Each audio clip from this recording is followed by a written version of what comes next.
Bienvenidos a la Cátedra de Derecho del Trabajo y la Seguridad Social. Comenzaremos con la unidad número 1 acerca de la cuestión social del trabajo. La vida humana como bien jurídico. La vida humana es el bien jurídico del cual se ramifican el resto de los derechos. El valor de la vida humana está asentado en el Congreso Internacional de Derecho de Daños, celebrado en Buenos Aires en 1999, en el cual se receptaron bases tales como la inviolabilidad de la persona humana como fin en sí misma, en donde suponía una primacía jurídica como valor absoluto. El derecho natural ha sabido posicionar el derecho a la vida en la cúspide de la escala valorativa.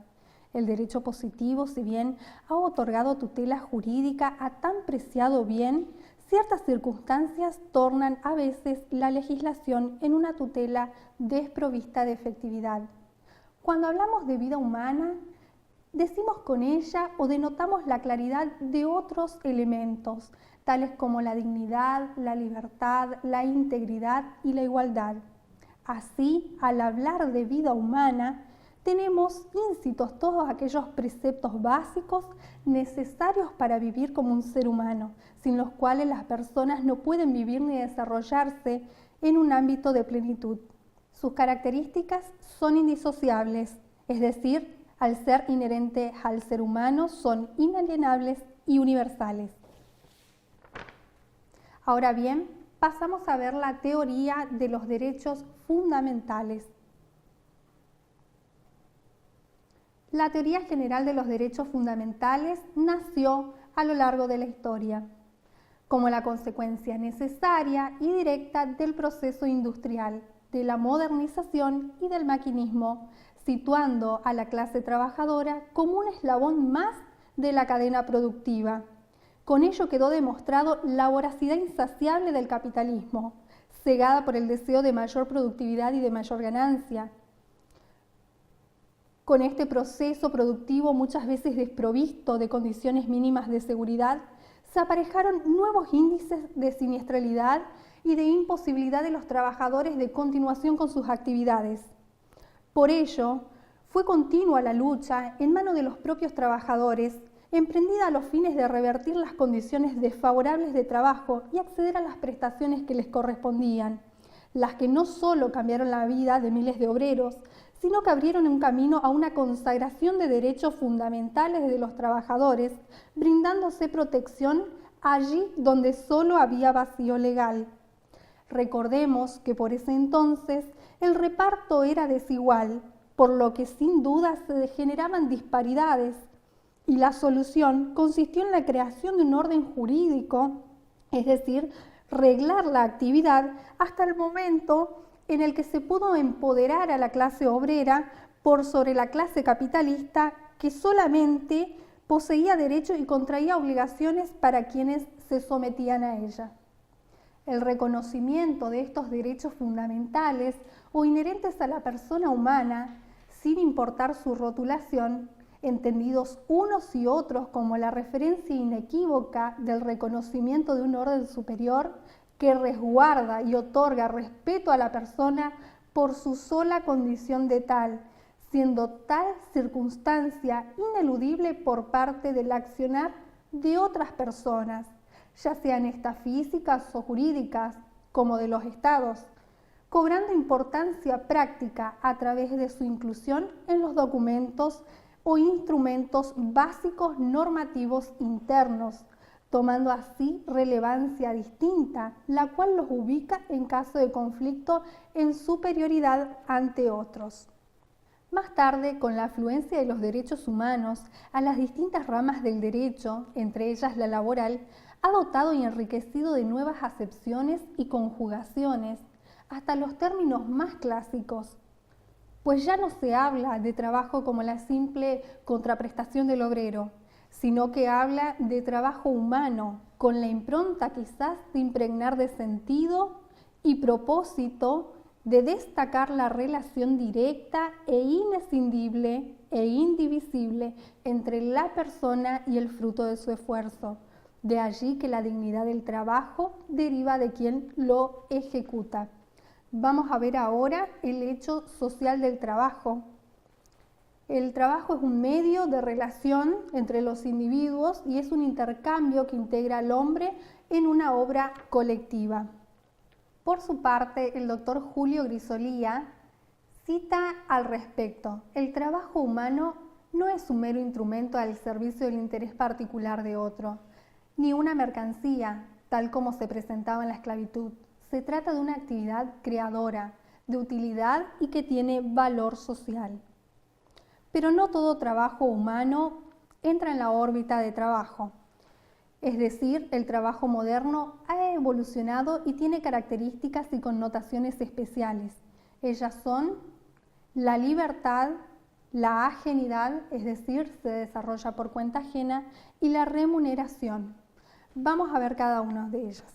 La libertad: el trabajo ha de prestarse voluntariamente, es decir, desprovisto de toda coerción. En nuestro sistema jurídico, las instituciones laborales forzosas o coactivas, tales como la esclavitud o la servidumbre, han sido relegadas y se encuentran prohibidas.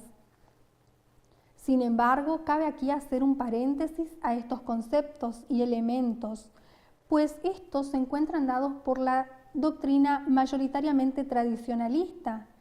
Aquí podemos ver que quien, por ejemplo, relega su fuerza de trabajo a cuenta de un tercero por 16 horas diarias o en pésimas condiciones de higiene o salubridad, o con un salario mínimo, por ejemplo, y con plena voluntad, podría incluso tildarse esta libertad de alguna manera influenciada por las condiciones vivenciales de ese trabajador. Es decir, que muchas veces los trabajadores se someten a condiciones mínimas o precarias de trabajo con el fin de persistir en el mismo o de conseguir el mismo. Vamos a ver más adelante los mínimos inderogables ante estas situaciones, pero que muchas veces hacen que esta connotación de trabajo, es decir, este trabajo, elemento de libertad que debe poseer, se encuentra viciado.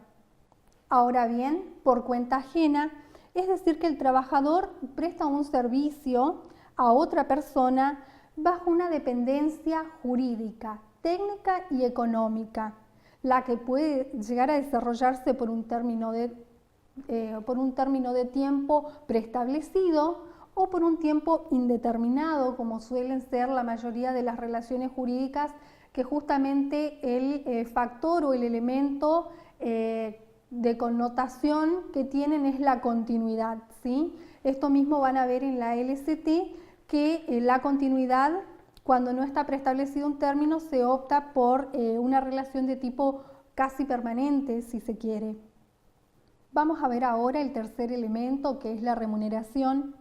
El trabajador recibe un pago por el desarrollo de su actividad.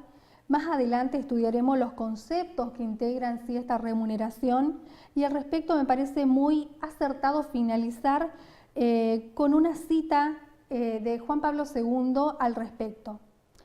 El salario, es decir, la remuneración del trabajo, sigue siendo una vía concreta a través de la cual la mayoría de los hombres puede acceder a los bienes que están destinados al uso común, tanto bienes de la naturaleza como los que son fruto de la producción. Los unos y los otros se hacen accesibles al hombre del trabajo gracias al salario que recibe como remuneración por su trabajo. De aquí que precisamente el salario justo se convierte en todo caso en la verificación concreta de la justicia de todo el sistema socioeconómico. Vamos a ver ahora los derechos y deberes de las partes en la relación laboral. En primer lugar, el respeto de la persona, es decir, el respeto mutuo que se deben obrero y patrono. En segundo, el cumplimiento de normas o reglamentos de conductas.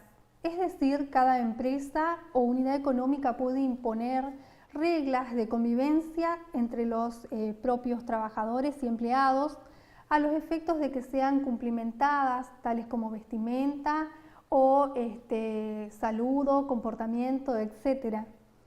Vamos a ver los más formales, tales como la registración, es decir, que se encuentren inscritos en los debidos organismos fiscales, como ser la AFIP y también en el ANSES como aportante. Después también tenemos la remuneración, es decir, el salario y la respectiva emisión de recibos de haberes, a efectos no solamente de documentar al obrero, sino también para que sea de alguna manera consignada por escrito aquellas obligaciones y puede servir incluso de prueba en caso de litigio o duda respecto de fechas de ingreso, etc. Luego, bueno, como decíamos, mencionábamos el ingreso de aportes y contribuciones, que más adelante van a importar de alguna manera aquellos aportes a la caja previsional para su futura jubilación. Luego podemos observar los derechos de vacaciones, pagas y descansos y los regímenes de licencias, tales como la maternidad, enfermedad, siniestralidad, entre otros. Y por último, el pago de indemnizaciones en casos determinados por la ley.